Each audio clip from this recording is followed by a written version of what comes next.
Good evening, everyone. We are reading from our usual book, Strength for the Day, and the title of our lesson today is Pinpoints of Light. Our key text is taken from Isaiah 60, verse 1 and 2. Arise, Jerusalem, let your light shine for all to see. For the glory of the Lord rises to shine on you. Darkness as black as night covers all the nations of the earth. But the glory of the Lord rises and appears over you. As of this writing, I am in quarantine for the second time. The first time was precautionary. This time, I'm not so sure. I'm awaiting the results of the PCR test for COVID-19. The symptoms are mild, so I may just have an extreme case of sinusitis. The fear and despair coursing through me, however, have left an acrid taste in my mouth. COVID-19 summons feelings of trauma, loss, uncertainty, and emotional discord. Enjoying time alone is one thing, but having to isolate from family, seeing them from a distance in your own home to keep them from harm's way, is something else entirely. Today, I struggled. I love having my family in my space.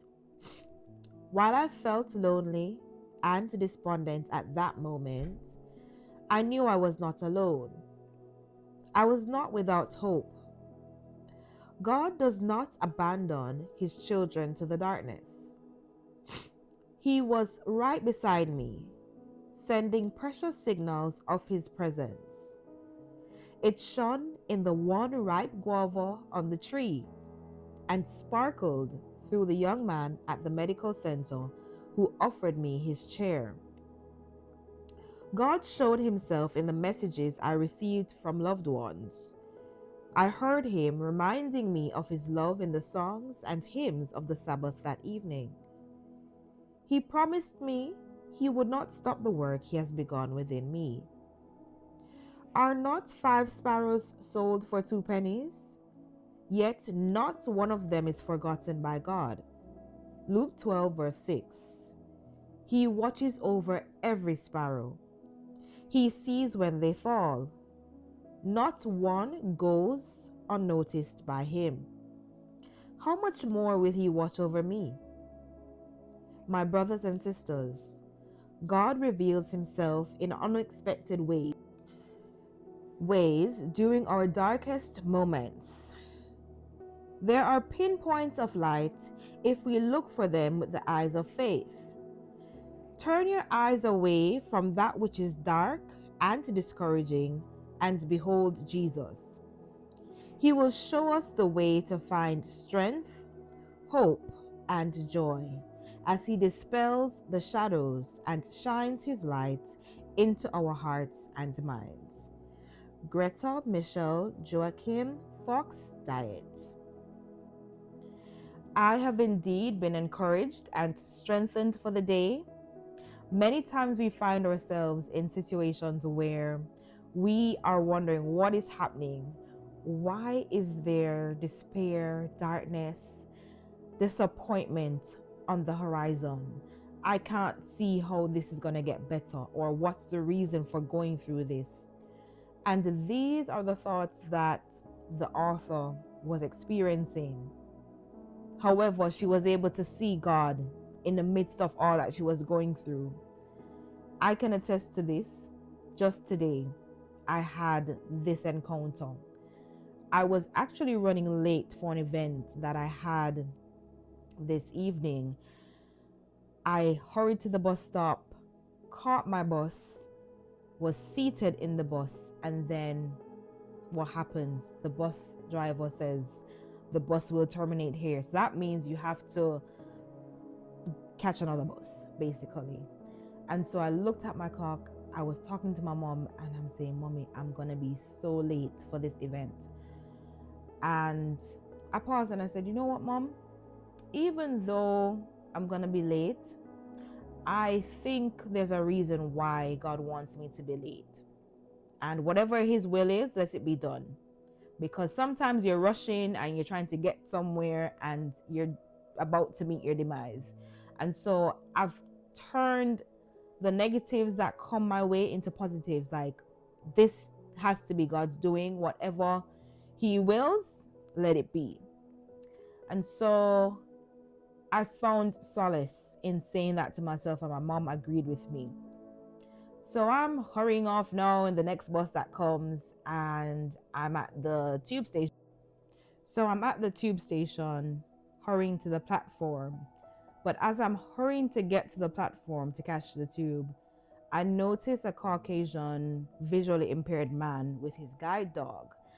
And a thought came to my mind: how do individuals like the man that I saw get their bearings? How do they get home safely? And that was just a random thought that came to mind. And then I said, wait a minute. So I saw him, I observed him from the vantage point that I was. And I saw him kind of walking in a circle. And then I approached him and I said, hi, would you like some assistance? And he said, that would be nice. And so I said, how can I assist you? And then he said, I'm trying to get to the southbound Piccadilly line. Yeah. So he needed to get to that tube. And I said, okay, how would you like me to help? Would you like me to hold your hand? He said, I can take your arm. And so we walked together, me, the man, and his dog.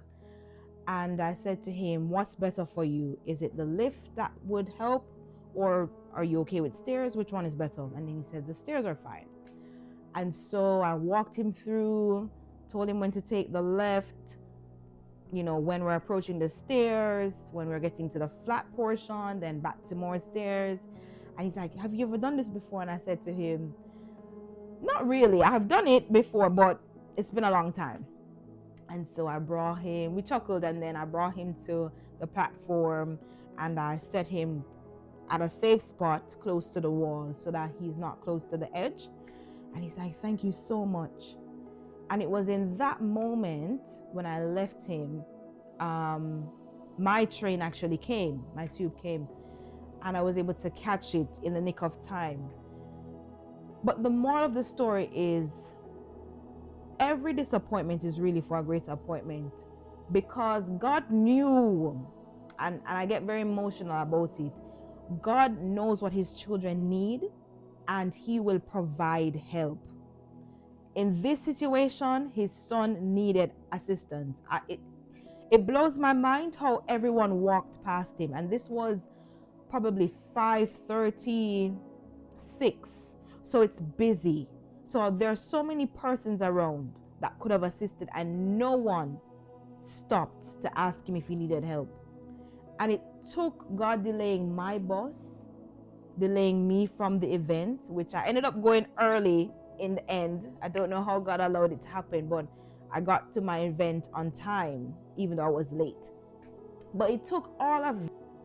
So what would have seemed like delaying for me was actually something to bring assistance and support to someone who needed that. And I'm so grateful, I'm so humbled that God would choose me to be that vessel to render assistance to this man. And it's just so amazing how the lesson points to God seeing even a sparrow that has fallen, and he cares about that sparrow. What more you and I? Are we not more valuable than the sparrow? And it just shows that he loves us with an everlasting love. And every need that we have, he will provide for that need. And, this is just to say, don't get upset when there's delay. You don't know whether or not this is to protect you or to bless you or bless someone else. So I hope you've been encouraged. And if you ever see someone who is visually impaired, offer assistance, please. Go and ask, how can I assist you? Do you need help? I'm willing to help you. And it doesn't have to be someone who is visually impaired. It can be anyone that has a disability. And remember, they're unseen disabilities. People don't have to look disabled to be disabled. So I'm leaving that with you, and I hope that you've been blessed and encouraged. I will see you again tomorrow.